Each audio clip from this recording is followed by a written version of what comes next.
ரெபெக்காளையும் அவர்கள் தாதியையும் ஆபிரகாமின் ஊழியக்காரரையும் அவன் மனிதரையும் அனுப்பிவிட்டு அவர்கள் மனிதர்களை அனுப்பிவிட்டு ரெபெக்காளை வாழ்த்தி எங்கள் சகோதரியே, என் சகோதரியே, நீ கோடா கோடியாய் பெருகுவாயாக, நீ கோடா கோடி பெருகுவாயாக. உன் சந்ததியார், உன் சன்னதி தங்கள் பகைஞருடைய வாசல்களை தன் பகைஞருடைய வாசல்களை சுதந்திரித்துக் கொள்வார்களாக என்று ஆசீர்வதித்தார்கள் என்று சுதந்திரித்துக் கொள்வார்கள் என்று ஆசீர்வதித்தான். யாரு ஆசீர்வதித்தது? லாபான். லாபான் தன் சகோதரி ரெபெக்காளை ஈசாக்குக்கு பெண் கொள்ளும் போது எலியாசர் போய் பெண் கேட்கும் போது அவன் கேட்கிறான், கொடுக்கிறேன் என்று சொன்னாங்க.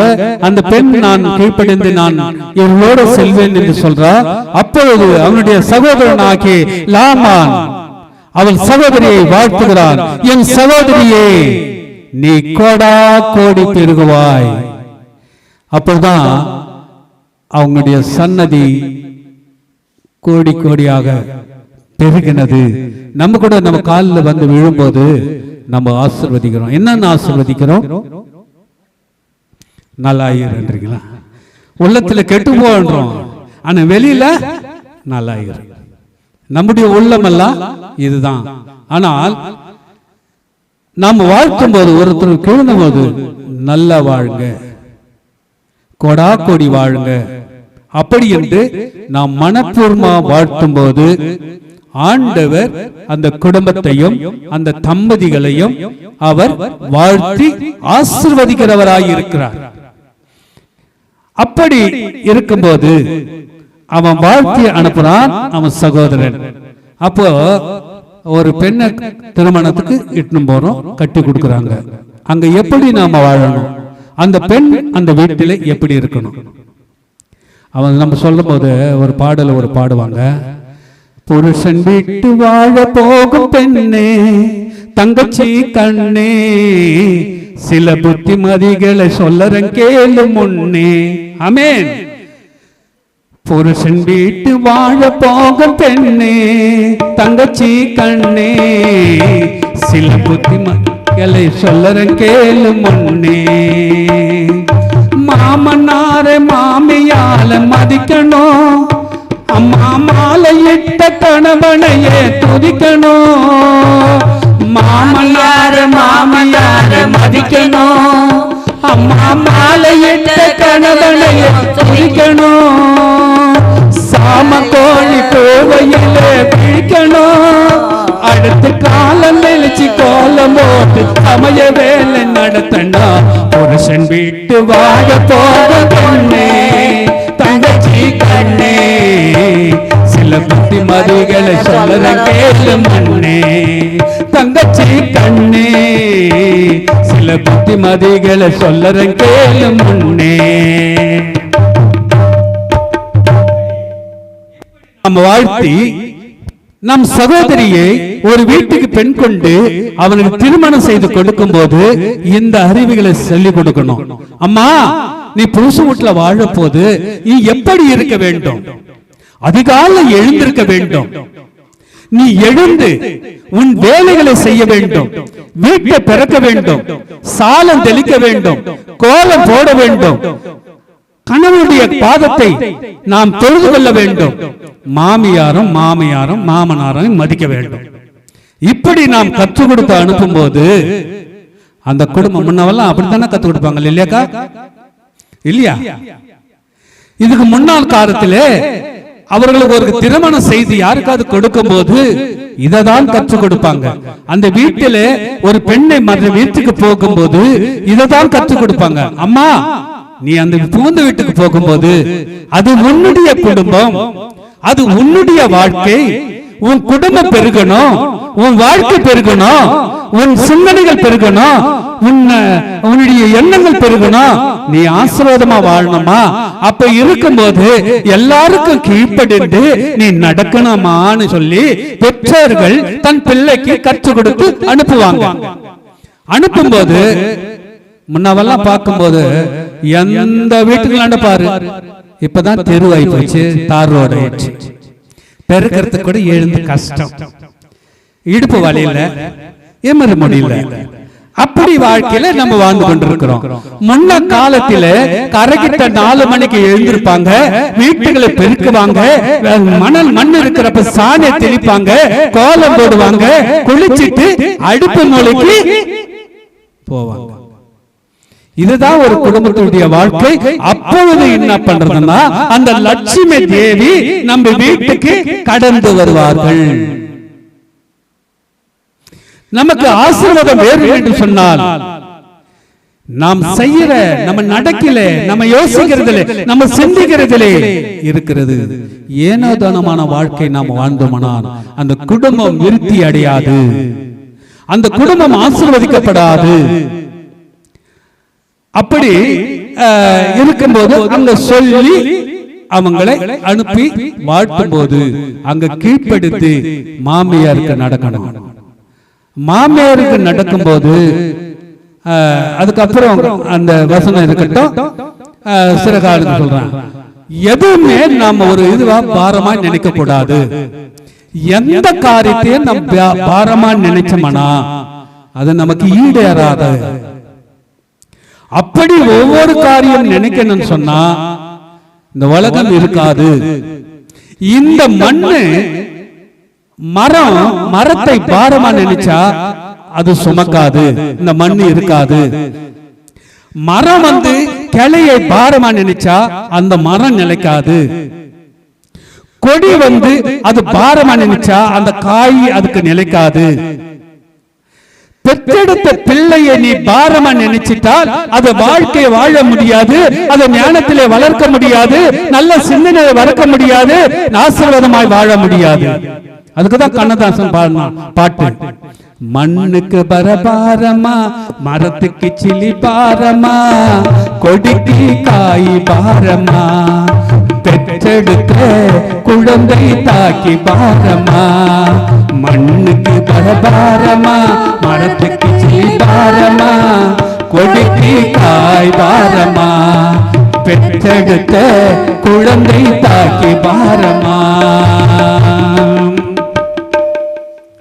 இப்படி அந்த கண்ணதாசன் அந்த காலத்திலே பாடி இருக்கிறான் என்பதை நாங்கள் தெரியப்படுத்துகிறோம். ஏன்னா இந்த காலத்திலே கம்ப்யூட்டர் மைண்டர்கள் ஆயிடுச்சு, பல யோசிக்கிற சிந்தனைகள் ஆயிடுச்சு, என்னென்ன செய்யக்கூடிய பேசக்கூடிய மனிதர்களுடைய வாழ்க்கையை போச்சு.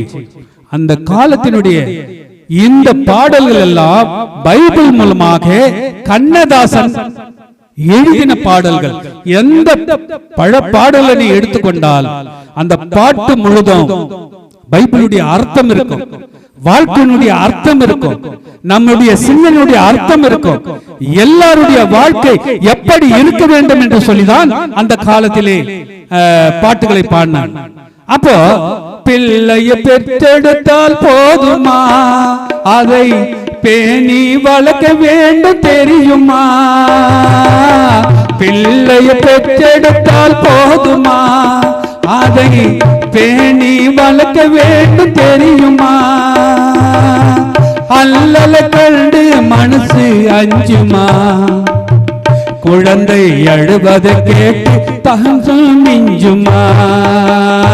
மண்ணுக்கு பரபாரமா, மரத்துக்கு சிலி பாரமா, கொடிக்கு காய் பாரமா, பெற்றெடுத்த குழந்தை தாக்கி பாரமா. பிள்ளையை பெற்றெடுத்தால் மாத்திரம் போதாது, அதை பேணி வளர்க்க வேண்டும். பேணின்னா என்ன சொல்ற, பேட்டா இல்லையம்மா, கஷ்டப்பட்டு சீராட்டி பாராட்டி பால் ஊட்டி அந்த பிள்ளையை அறிவோடும் ஞானத்தோடும் இப்படி வளரு, இப்படி செய்யி, அப்படி என்று கற்றுக் கொடுத்து வளர்க்க வேண்டும். அதுதான் பேணி வளர்க்க வேண்டும் என்று. அந்த பிள்ளை அல்லாடும் போது இந்த குடல் துடிக்கிறது, அந்த பெற்ற மனம் அல்லாடுகிறது.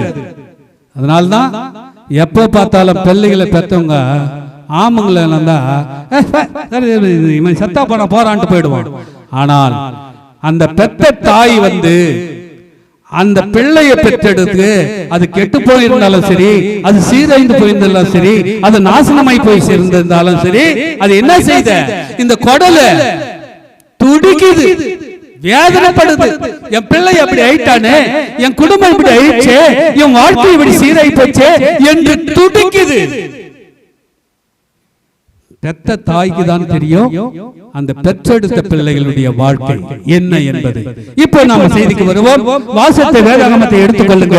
அந்த கீழ்ப்படித்த ரூத்தினுடைய வாழ்க்கை எப்படி பிரகாசம் என்பதை நாம் கண்ணோக்கி பார்ப்போம். ரூத்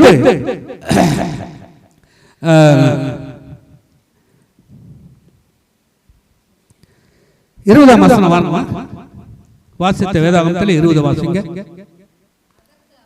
அதற்கு அவர், நீங்கள் என்னை நகோமி என்று சொல்லாமல் மாறாள் என்று சொல்லுங்கள், மாறாய் என்று சொல்லுங்கள்.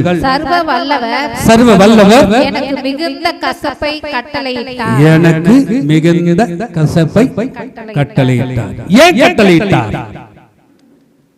ஆண்டவர் அவர்களுக்கு அந்த நகோமிக்கு இட்ட பயங்கரமான வாழ்க்கை நினைக்கும் போது உன்னாலும் தாங்க முடியாது, என்னாலும் தாங்க முடியாது.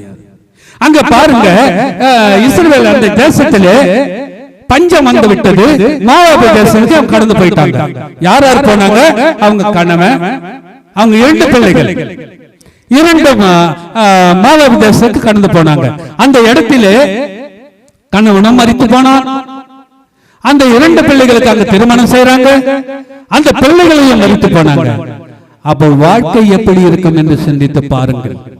இன்றைக்கு நாம ஒரு சின்ன காரியம், ஒரு அடிபட்டாலும், ஒரு துயரப்பட்டாலும் நாம் எவ்வளவு வேதனைப்படுகிறோம், எவ்வளவு கஷ்டப்படுகிறோம், வாழ்க்கையை வெறுத்துகிறோம். இந்த கடவுளே தேவையில்லை, இந்த மனிதர்களே தேவையில்லை என்று நம்ம இருதயத்திலே முறுவெறுக்கிறோம்.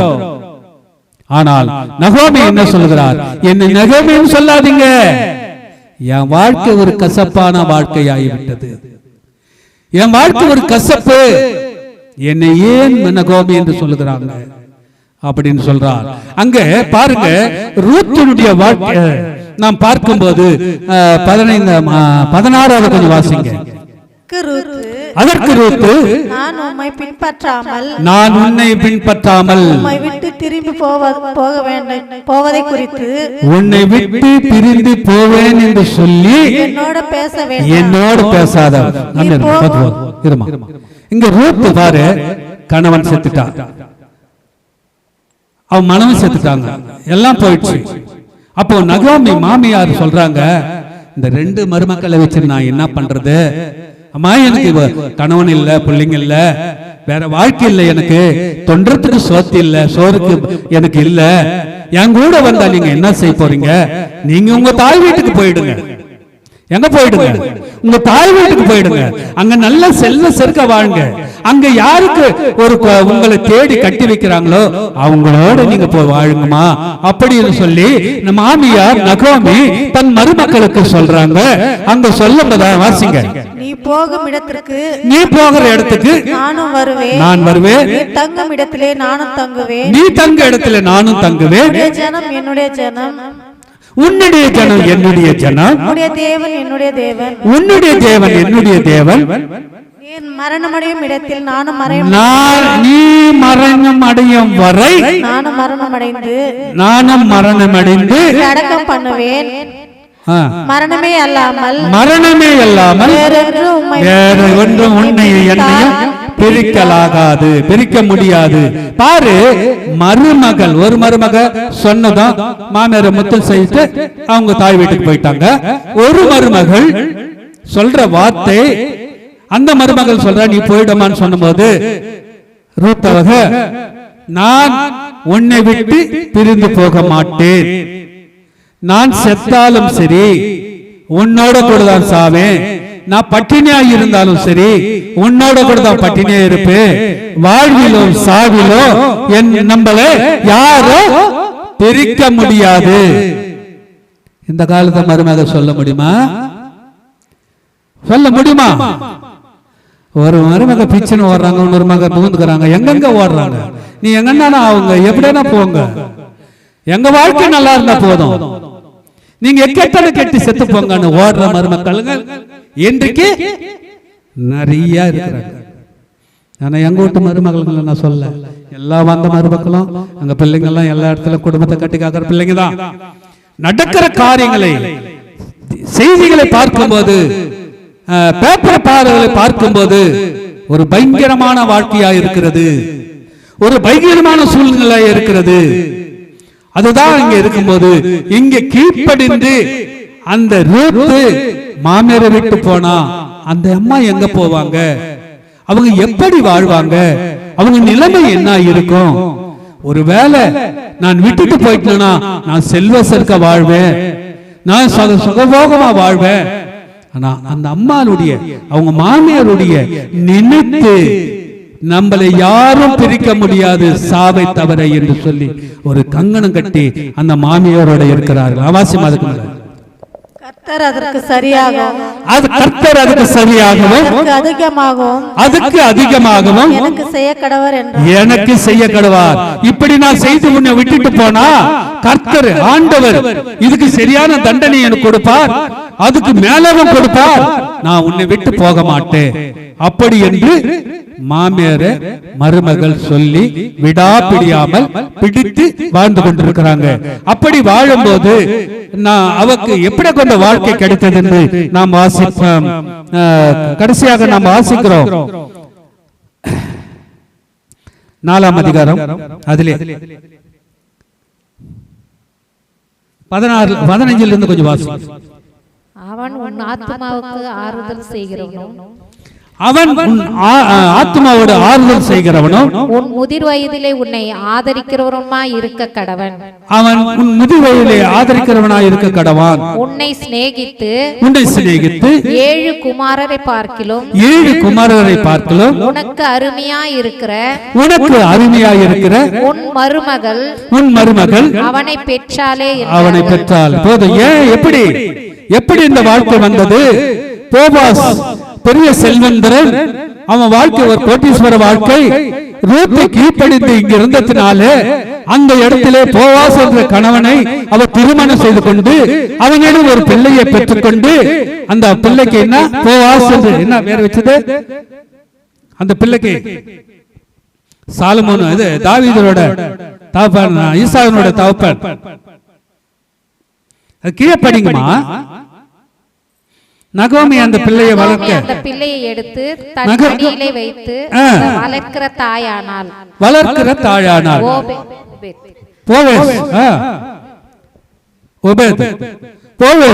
அந்த குழந்தை வந்து ஒபேத் என்ற பிள்ளையை பெற்றாங்க. அந்த பிள்ளை ஒபேத் யாருன்னு சொன்னா ஈசாயினுடைய தகப்பன். ஈசாயினுடைய யாருன்னா தாவீதுடைய தகப்பன். இப்படி ஒரு ராஜ பரம் இல்ல அந்த வாழ்க்கை வாழ்ந்து அந்த ரூத் எதுக்கு? அவ கீழ்ப்படிந்த தன்மையினாலே, மாமியாரை விட்டு போவாத்தினால, நான் உன்னை விட்டு போக மாட்டேன் என்று சொன்னதினாலே ஆண்டவர் நினைத்தார், ஆண்டவர் நோக்கி பார்த்தார். அவருடைய அந்த மனச ஆண்டவர் சிந்தித்து உனக்கு ஒரு நல்வாழ்வை நான் கொடுப்பேன் என்று சொல்லி கொடுத்து, அவருக்கு போவாஸ் என்ற ஒரு கணவனை கொடுத்து, அவங்களுக்கு ஒரு பிள்ளையை கொடுத்து, அந்த பிள்ளை அந்த இஸ்ரவேல் ஜனங்களே அந்த தலைமுறையாய் நாம் வாசிக்க போது அது கீழே பாருங்க, படிங்க. அயல் வீட்டுக்காரிகள் நகோமிக்கு ஒரு ஆண் பிள்ளை பிறந்தது என்று வாழ்த்தி அதற்கு ஓபேத் என்று பெயரிட்டார்கள். அவன் தாவீதின் தகப்பனாகிய ஈசாயின் தகப்பன். பேரோசுடைய சந்ததியின் வரலாறு: பேரேஸ் எஸ்ரோனை பெற்றான், எஸ்ரோன் ராமை பெற்றான். அது வரல போதுமா? இங்கே அயல் வீட்டுக்காரர் நகோமியை ஒரு ஆண் பிள்ளை பெற்றாள் என்று சொல்லி வாழ்த்தி அதற்கு ஓபேத் என்று பெயரிட்டார். அந்த ஓபேத் ஈசாயின் தகப்பன், தாவீதின் தகப்பன் ஈசாய். இப்படி ராஜபரமர் அந்த இஸ்ரவேல் ஜனங்களே வந்தது என்று வேதம் சொல்லுகிறது. ஆண்டவருக்கு முன்னதாக நாம் கீழ்ப்படிய வேண்டும். கர்த்தருக்கு கீழ்ப்படியும் போது தேவன் நம்ம குடும்பத்தை ஆசீர்வதிக்கிறவராய் இருக்கிறார். இங்கே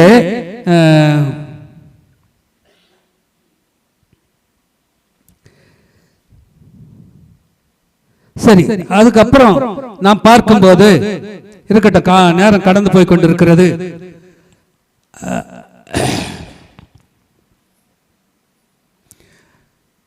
கணவனுக்கு மனைவி கீழ்ப்படினோம், மனைவிக்கு பிள்ளைகள் கீழ்ப்படினோம். அது போல நாம் கீழ்ப்படியும் போது ஆண்டவர் ஆசீர்வதிக்கிறார். பிள்ளைகள் பெற்றோருக்கு கீழ்ப்படினோம். எபிரேயர் 26ஆம் அதிகாரம் வசனத்தை பாருங்க. பிள்ளைகளே, உங்க பெற்றோர்களுக்கு கர்த்தருக்குள் கீழ்ப்படிங்கள், இது நியாயம். போதுமா? பிள்ளைகள் பெற்றோர்களுக்கு கீழ்ப்படினோம். அப்போ இந்த உபேத் கீழ்ப்படிந்து அந்த பிள்ளையை பெற்று அவங்க கீழ்ப்படிந்து நல் வழியில் நடத்தி அவர்கள் வாழ்ந்ததுனால அந்த பிள்ளையை சரித்திரத்திலே தாவீது அவங்க வயிற்றிலே பிறந்தான், ஒரு ராஜாவாக அவங்க வயிற்றிலே பிறந்தான் என்று வேதம் நமக்கு சொல்லுகிறது. நாம் கூட வேதத்தை வாசித்து கீழ்ப்படிந்து, மாமியாருக்கு மாமனாருக்கு கீழ்ப்படிந்து, கணவனுக்கு கீழ்ப்படிந்து, ஆபிரகாம் ஈசாக்கு பாருங்க, ஆபிரகாம் சாராளை நினைக்கும் போது அந்த வேதத்தை நாம் வாசிக்கும் போது அவன் கணவனை என்னன்னு அழைத்தால், ஆண்டவனே கீழ்ப்படிந்து ஆபிரகாம் என்ன சொன்னானோ, ஆபிரகாம் எதை செய்தானோ அந்த வார்த்தைக்கு கீழ்ப்படிந்து நடந்தால் என்று வேதம் சொல்லுகிறது. அப்படி அவன் கீழ்ப்படிந்து நடக்கும் போது என்ன நடக்குது? என்னத்துக்கு என்ன ஆச்சு? உலக ஜனங்களுக்கெல்லாம் பெற்றெடுக்கிற ஒரு தாயாய் விளங்குகிறாள் என்று வேதம் சொல்கிறது. கர்த்தருக்கு அன்பானவர்களே, இப்படி நாம் தேவ வார்த்தைகளுக்கு கீழ்ப்படிந்து நாம் நடந்தோமானால் ஆண்டவர் நம்மளை ஆசீர்வதித்து எல்லா காரியத்திலும் எல்லா இக்கட்டிலும் விடுதலை கொடுப்பாராக. கர்த்தர் தாமே இந்த வசனங்களை ஆசீர்வதிப்பாராக. 73ஆம் பாடல் கீர்த்தனையிலே 173ஆம் பாடல் நாம் பாடுவோம். பாடுக்கும்போது நம்மளையும் நம் காணிக்கையும் ஆண்டவருக்கு செலுத்துவோம்.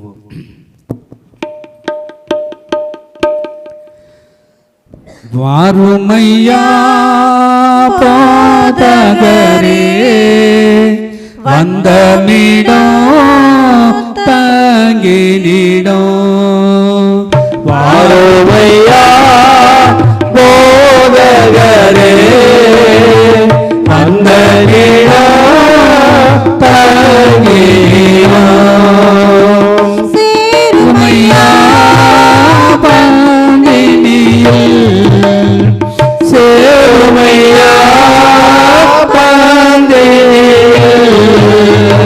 சிறியவரா தேகலிடோ, சிறியவரா தேகலிடோ.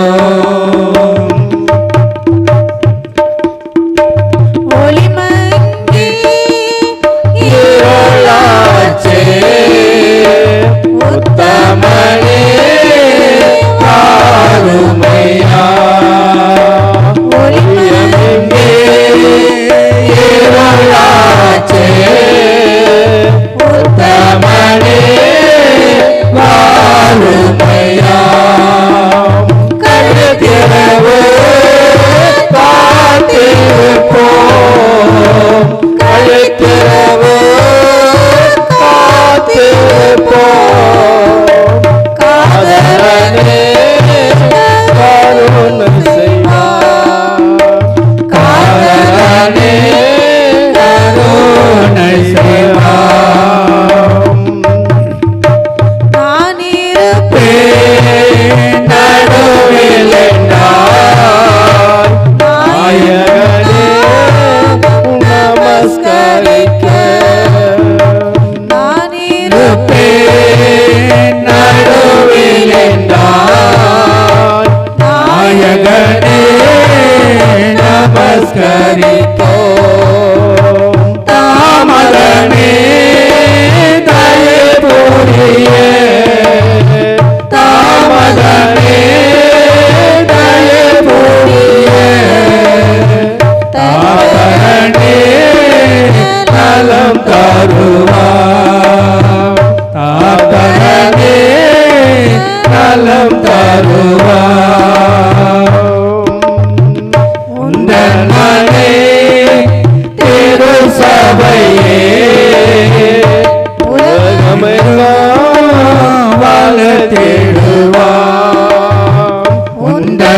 அரணை திரு சபையே உலகமெங்கும் வளர்த்திடுவார் பந்தமாரே பாவிகளே பந்தமாரே பாவிகளே பாக்கியாலே தாண்டருள்வார் பாக்கியாலே தாண்டருள்வார் வாருமையா போதகரே வந்த நிடம் தங்கீரம்.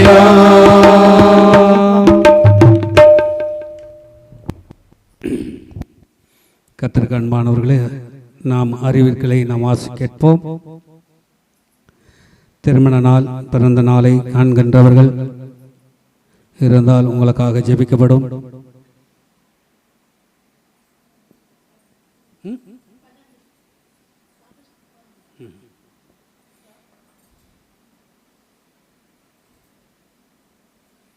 சபஸ்டினா சபஸ்டினா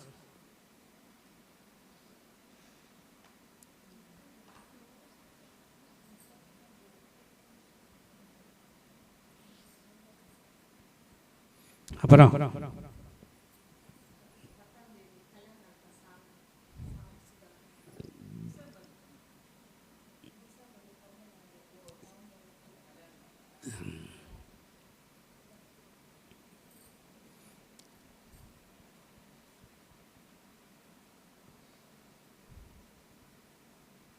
திருமண நாள் நாளைய தினம். கர்த்தருக்கு அன்பானவர்களே, உங்களுக்காக ஏதாவது ஜெபம் தேவைப்பட்டால் உங்களுக்காக ஜெபிக்கப்படும். அருமையான தேவ பிள்ளைகளே, திருமண பிறந்த நாளை காண்கின்ற பிள்ளைகளை நாம் வாசிக்க கேட்போம். 12-11 சரளா சம்பத்துடைய பிள்ளை செபஸ்டின் அன்று பிறந்த நாள். ஆண்டவர் அவனோடு இருந்து இத்தனை ஆண்டுகள் காற்று தாய் தகப்பனுக்கு கீழ்ப்படிந்து நல்ல படித்து நல்ல வேலைகளை கொடுத்து காற்ற கிருபைக்காக ஆண்டவருக்கு நன்றி சொல்லணும். இன்னும் அநேக ஆண்டுகள் அந்த பிள்ளைகள் பிறந்த நாளை கண்டு குடும்பத்தோட பிள்ளைகளோட மகிழ்ச்சியாயிருக்க தேவன் வந்து அந்த பிள்ளையை வாழ்த்த நாம் அழைக்கிறோம். நாமும் அந்த பிள்ளைகளை வாழ்க என்று வாழ்த்துகிறோம். அடுத்தபடியாக 10-11 திருமண நாளை காண்கின்ற தம்பதியை நாம் பார்ப்போம். சாம் சுதா அவர்கள் திருமண நாளை காண்கிறார்கள். நாளைய தினத்திலே பல ஆண்டுகள் அவர்களுக்கு திருமண நாளை கண்டு பிள்ளைகளை கொடுத்து அவர்கள் இத்தனை ஆண்டுகள் காத்து வந்திருக்கிறார். எத்தனை ஆபத்துகள், எத்தனை சோதனைகள், எத்தனையோ கஷ்டங்கள் இருந்து காற்று வந்த ஆண்டவருக்கு முன்னதாக நன்றி சொல்லணும். இன்னும் அநேக ஆண்டுகள் அவர்கள் ஜீவித்து ஒருவர் சொல்ல ஒருவர் கேட்டு கீழ்ப்படைந்து குடும்ப வாழ்க்கையிலே பிரகாசிக்க ஆண்டவர் வந்து அவர்களை வாழ்த்துவார். நாமளும் அவர்களை வாழ்த்துகிறோம். கர்த்தர் அவர்களை ஆசீர்வதிப்பாராக. இங்கே தேவனுக்கென்று காணிக்கை செலுத்தவர்களை நாம் ஆசி கேட்போம். நான்சி ஜான் சித்ரா அவருடைய மகள் வேலைக்கு சென்றதால் அந்த வேலையினுடைய சம்பளம் வந்த பிறகு இங்கே தேவனுக்கென்று 1000 ரூபாய் காணி கொடுத்திருக்கிறாங்க. அந்த குடும்பத்தையும் அந்த பிள்ளைகளையும் ஆசீர்வதித்து பெருகச் செய்வாராக. சாம் சுதா அவர்கள் தேவனுக்கென்று 100 ரூபாய் காணி கொடுத்திருக்கிறாங்க. இந்த காணிக்கையை ஆண்டவர் ஆசீர்வதித்து அவர்கள் வாழ்க்கையிலே ஒளி வீச பிரகாசிக்க அவர்களை காத்து வழிநடத்துவாராக. நாம் ஜெபிப்போம். தேவன் உங்களோடு இருப்பாராக. நாம் எதை கட்டு வேண்டுதல் செய்கிறோமோ அது ஆண்டவர் கொடுக்கிறவர். அவர் சொன்ன வாக்கை மாறாத தேவன். உன் இருதயத்திலே தேவனை நோக்கி பார். நிச்சயமா ஆண்டவர் கொடுக்கிறவர். அவர் கொடுப்பாரா, கொடுக்க மாட்டாரா, ஆசீர்வதிப்பாரா, ஆசீர்வதிக்க மாட்டாரா என்று அரங்குறும் வாழ்க்கையில் இல்லாதபடி கொடுப்பார், என்னை ஆசீர்வதிப்பார் என்ற ஒரு முழு நம்பிக்கையோடு தேவனிடத்தில் நாம் கேட்போம். ஸ்தோத்திரம் ஆண்டவரே, ஸ்தோத்திரம் அப்பா, ஸ்தோத்திரம் அப்பா, ஸ்தோத்திரம் தேவனே. உம்மை துதிக்கிறோம், போற்றுகிறோம், வணங்குகிறோம் சுவாமி. நாங்கள் இந்த வனாந்தரத்தில் ஓய்வினால் ஆராதனையிலே ஒரு சிறு மந்தையாக நாங்கள் இருந்தாலும் என் தேவனுடைய கரத்தினாலே ஆண்டவரை நீர் ஆசீர்வதிப்பீர். உன் கரம் எங்களை ஆசீர்வதிக்கும், உன் பாதம் எங்களை வாழ்த்தும் என்று நாங்கள் வந்திருக்கிறோம். ஆண்டவரே, எங்கள் கண்ணீர்களை உன் பாதத்தில் அர்ப்பணித்து கேட்க வந்திருக்கிறோம் சுவாமி. தேவனுடைய கிருபை ஒவ்வொரு மேல் இறங்குவதாக, தேவனுடைய வல்லமை ஒவ்வொரு குடும்பத்தின் மேல் இருப்பதாக. பெதஸ்தா வனாந்தர குடும்பங்களை நினைக்கும்படி நான் செபிக்கிறேன். ஒவ்வொருவரையும் காக்கும்படி ஆண்டவரை நாங்கள் மன்றாடுகிறோம் சுவாமி. இதுவரையிலும் ஆண்டவரே, நாங்கள் ஆண்டவரை உம்மை குறித்து பாடினோம், தியானித்தோம், ஜெபித்தோம். எங்கள் தேவைகளுக்காக ஆண்டவரை நாங்கள் மன்றாடினோம். இன்றைக்கு ஆண்டவரின் வார்த்தையை நாங்கள் தியானித்தோம். அந்த தியானமால் ஆண்டவரே ஒவ்வொருவருக்கும் பிரயோஜனமாக கீழ்ப்படுகிற வாழ்க்கை கொடுத்து எப்படி வாழ வேண்டும், என் குடும்பம் எப்படி இருக்க வேண்டும், எங்கள் வாழ்க்கை எப்படி பிரகாசிக்க வேண்டும் என்று அந்த எண்ணத்தோடு ஒவ்வொரு பிள்ளைகளையும் நீர் ஆசீர்வதிக்கும்படி நான் ஜெபிக்கிறேன். கணவனுக்கு மனைவி கீழ்ப்படிந்து ஆண்டவர் மருமக்கள் மாமனாருக்கு மருமகள் மாமியாருக்கும் மருமகளுக்கும் கீழ்ப்படிந்து பிள்ளைகள் பெற்றோருக்கு கீழ்ப்படிந்து நடக்கிற ஒரு தன்மையை ஒவ்வொருவருக்கும் அந்த ஞானத்தை கொடுத்து அவர்களை காக்கும்படி நான் செபிக்கிறேன். இப்படி அவர்கள் கீழ்ப்படிந்து நடக்கும் போது என் தேவன் மேலே உயர்த்துகிறவர், ஆண்டவர் உயர்த்தி வைக்கிறவர், என் ராஜாதி ராஜன் கர்த்தாதி கர்த்தர் பரத்திலிருந்து உதவிகளை அனுப்பி உன்னை வாழ வைக்கிற தெய்வம் என்று உணர்ந்து அவர்கள் உமக்கு நன்றியை ஜீவிக்க அவர்களை பலப்படுத்தும்படி நான் செபிக்கிறேன். தகப்பனே, உமக்கு நன்றி. இன்றைக்கு உம்முடைய மந்தைகள் ஆண்டவரே, எத்தனையோ பேர் உடல்நல சரியில்லாமல் இருக்கிறாங்க. அதற்காக நாங்கள் வேண்டுதல் செய்திருக்கிறோம். ஆண்டவரே, மேரி அவர்களை நினைக்கும்படி கூடிய சீக்கிரத்திலே குணமாகி அந்த ரணங்கள் ஆறி ஆண்டவரே அனுதினமும் மன்றாடி கொண்டிருக்கிறது போல என் தேவன் அங்கு கட்ட வேண்டிய பணங்கள் கிடைத்து ஆண்டவரே அந்த டாக்டர்களுக்கு நீ உன் வார்த்தையினால் அனுப்பி நீ டாக்டரா இருந்து அந்த காயங்களை தொட்டு நீ சுகம் கொடுத்து எங்க மத்தியிலே கொண்டு வந்து சேர்க்கும்படி நாங்கள் மன்றாடுகிறோம் சுவாமி. அதே போல சகுந்தலாவையும் நினைத்து அந்த அடிபட்டில் கையை கூடிய சீக்கிரத்திலே ஆறி எங்கள் மத்தியிலே உமக்கு நன்றி சொல்லுகிற மகளாய் நீ மாற்றும்படி நான் செபிக்கிறேன். ரெஜினாவை நினைக்கும்படி நான் செபிக்கிறேன். ரெஜினா ஆண்டவரே அந்த வியாதி அந்த சரீரத்திலே பலவீனங்கள்லாம் போக்கி ஆண்டவரே ஆண்டவரே எனக்கு சுகம் கொடுத்தார், எனக்கு வாழ்வு கொடுத்தார், என் பிள்ளைகளுக்கு கொஞ்ச காலம் தாயாக நான் இருக்க வேண்டும் என்று என்னை வைத்திருக்கிறார் என்று நன்றி சொல்லுகிற மகளாய் நீ அந்த ரெஜினாவை தோற்றும்படி நான் செபிக்கிறேன். தேவ கரம் அவர்களை தொடட்டும். அதே போல ராபினை நினைக்கும்படி நான் செபிக்கிறேன். ராபினுக்கு ஆண்டவரே அந்த வயிற்றில் இருக்கிற கல்லை நீ அகற்றின கிருபைக்காக நன்றி.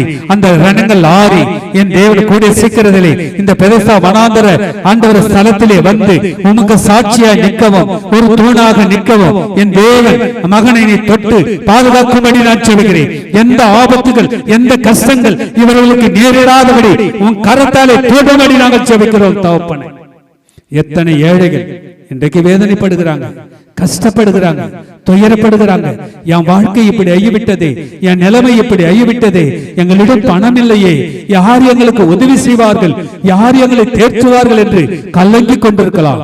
ஆனாலும் என் தேவன் நீ சொன்னீரே, நான் உன் தேவன், உன்னை சுமப்பேன், உன்னை தாங்குவேன், உன் தேவைகளை என்னிடம் கேளு, நான் கொடுப்பேன் என்று சொன்ன தேவன் கேட்கும் போது பரப்பிலிருந்து கண்ணோக்கி பார்த்து அவர்கள் வேண்டுதலை உன் துருதிலே வைத்து நீர் காக்கும்படி நான் செபிக்கிறேன். தகப்பனே, இங்க வந்திருக்கிற ஒவ்வொருவரையும் நினைக்கும்படி நான் செபிக்கிறேன். ஒவ்வொருவரும் குறைகளை நீக்கும்படி நான் செபிக்கிறேன்.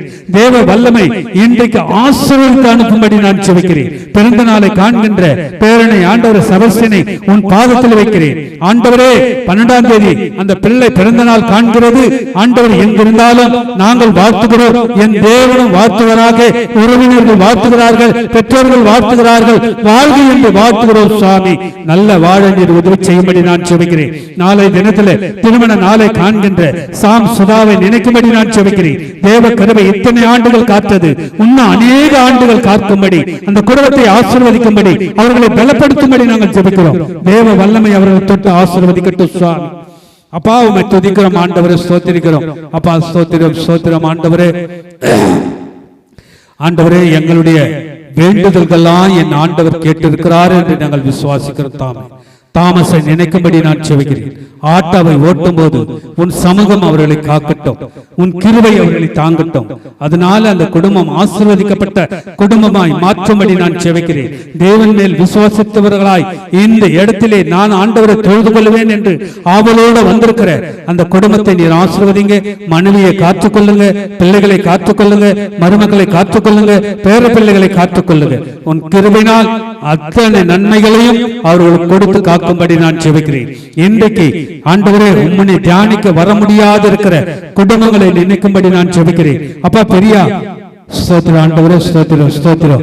ஆல்பர்ட் பிரியா அவர் கொடுத்த அஜய் அவர்களை நினைக்கும்படி நான் செபிக்கிறேன். இன்றைக்கு ஹாஸ்பிட்டல்ல உடல்நல சரியில்லாமல் போயிருக்கிற அந்த குடும்பத்தை நினைக்கும்படி நான் செபிக்கிறேன். நல்ல சுகம் கிடைக்கணும், நல்ல ஆரோக்கியம் கிடைக்கணும், நல்ல பலன் கொடுக்கணும். ஆண்டவருடைய கிருபை அவர்களோடு இருக்கட்டும். சபை ஊழியர்கள் ஆண்டவரே நீ அனுப்பின இடத்துக்கு போயிருக்கிறாங்க, அவர்களோடு பேசுங்க. அவர்கள் என்ன பதில் சொல்லுகிறார்களோ அந்த பதிலை என் தேவன் அவர்கள் கொண்டு வரும்படி அவர்களை பாதுகாக்கும்படி நான் செபிக்கிறேன். தேவ வல்லமை எங்களோடு இருக்கட்டும். காணிக்கு கொடுத்தவர்களை ஒவ்வொருவரையும் நீர் ஆசீர்வதித்து பலப்படுத்துங்க. என்ன நோக்கத்தோடு காணிக்கு கொடுத்தார்கள் அந்த காணிக்கை நீர் ஆசீர்வதித்து அதை அங்கீகரித்து உமக்கென்று பயன்படுத்த அவர்களை காத்து ஆசீர்வதித்து பெருகச் செய்யும்படி நான் செபிக்கிறேன். துதிக்கிறோம், ஸ்தோத்திரிக்கிறோம். துதிகன மகிமை உமக்கு ஒருவருக்கே செலுத்துகிறோம். இயேசுவின் நாமத்தில் ஜெபம் கேளும் பிதாவே, ஆமென். என் ஆத்துமாவே கர்த்தரை ஸ்தோத்திரி, என் மூலமே பரிசுத்த நாமத்தை ஸ்தோத்திரி. என் ஆத்துமாவே கர்த்தரை ஸ்தோத்திரி, கர்த்தர் செய்த சகலத்தை மறவாதே. ஆமென். ஆண்டவர் உங்களை ஆசீர்வதித்து அனுப்புவாராக. சமாதானத்தை கடந்து செல்வீர்கள். ஸ்தோத்திரம். அனைவருக்கும் ஸ்தோத்திரம்.